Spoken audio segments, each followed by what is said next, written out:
Salam NKRI harga mati. Salam ngapak.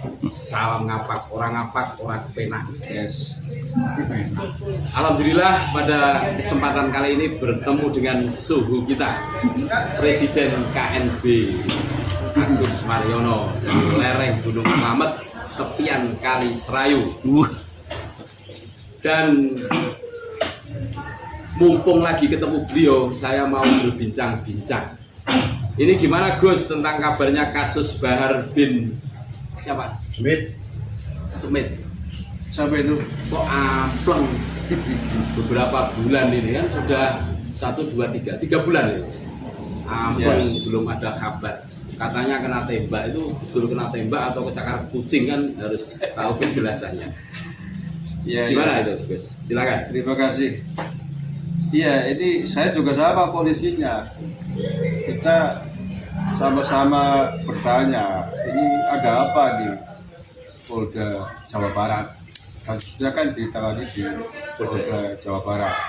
Sejak pertengahan Mei, Juni ya, 3 bulan berarti benar. 3 bulan ya. Kenapa belum ada follow up, tindak lanjut dan ketegasan dari kasus ini? Nah, kalau kita mau melihat kasus ini, sebenarnya kan ada dua persoalan yang harus dijawab oleh Polda Jawa Barat.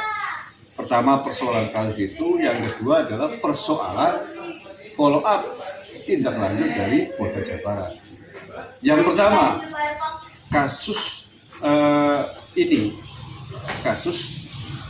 terkait laporan penembakan yang dilakukan oleh Bahar Smith kepada polisi. Jadi ini kan sesungguhnya kan mudah, masa polisi dengan alat yang begitu canggih,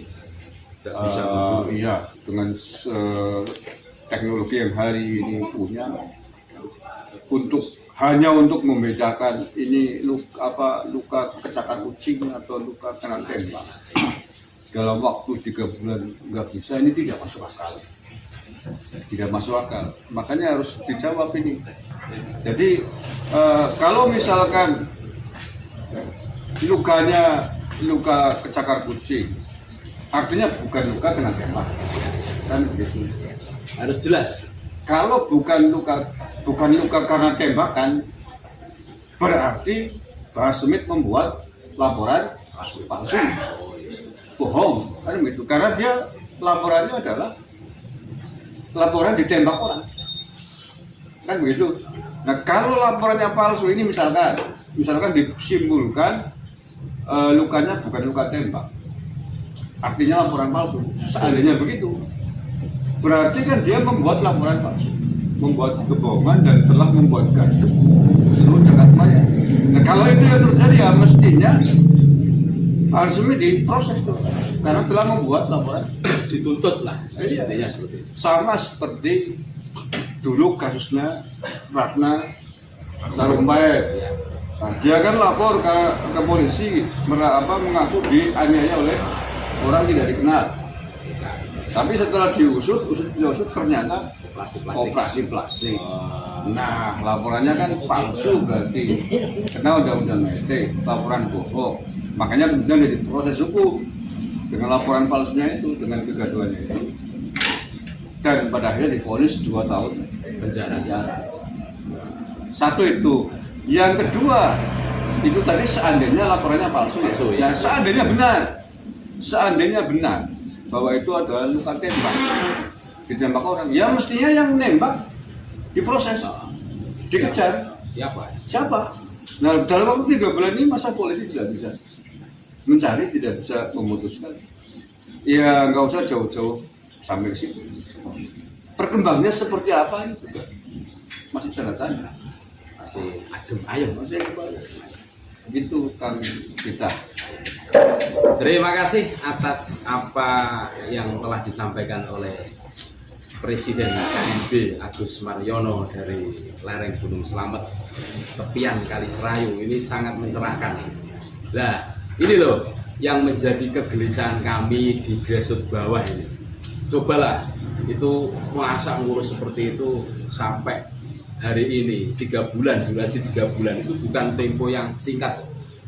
mohonlah itu segera diproses biar kegelisahan di ranah bawah ini terkikis loh guys. Kita berandai-andai dari kasusnya penembakan atau bukan. Yang kedua, sikap polisi khususnya Polda Jawa Barat.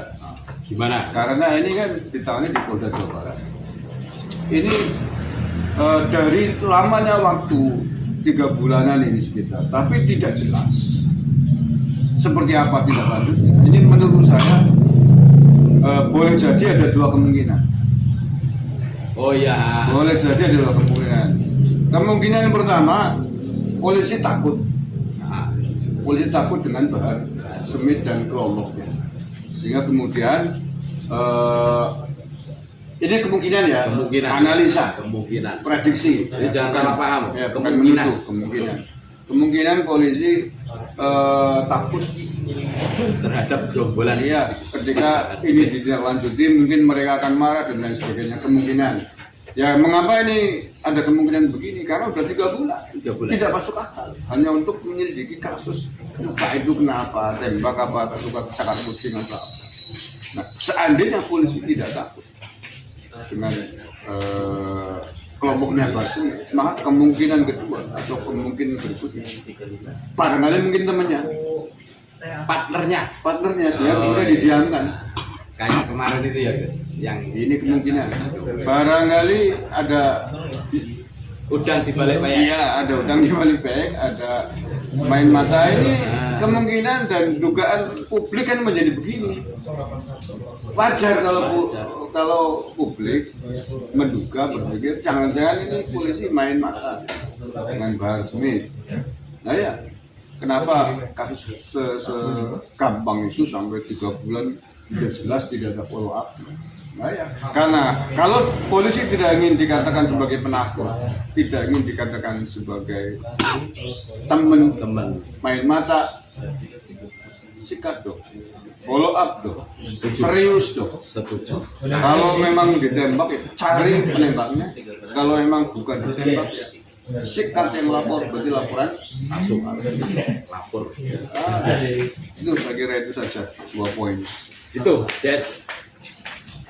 Jadi intinya kalau hasil visumnya itu betul kena luka tembak, ya udah dipubliskan.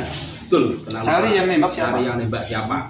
Terus segera dituntaskan lah. Masa kasus seperti itu enggak rampung-rampung kan? Jangan-jangan teman, jangan-jangan takut kan gitu toh. Yuk wajar lah, kami dari bawah itu kan multi tafsir toh, mengandai-andai. Kita menunggu-nunggu loh. Demi nama baik polisi juga, Demi nama baik polisi, NKRI, profesional kan, profesional. tegas, adil. Digaji masa enggak menyelesaikan kasus seperti ini. Udah gitu aja. Terima kasih. Salam NKRI harga mati. Wassalamualaikum warahmatullahi wabarakatuh. Waalaikumsalam.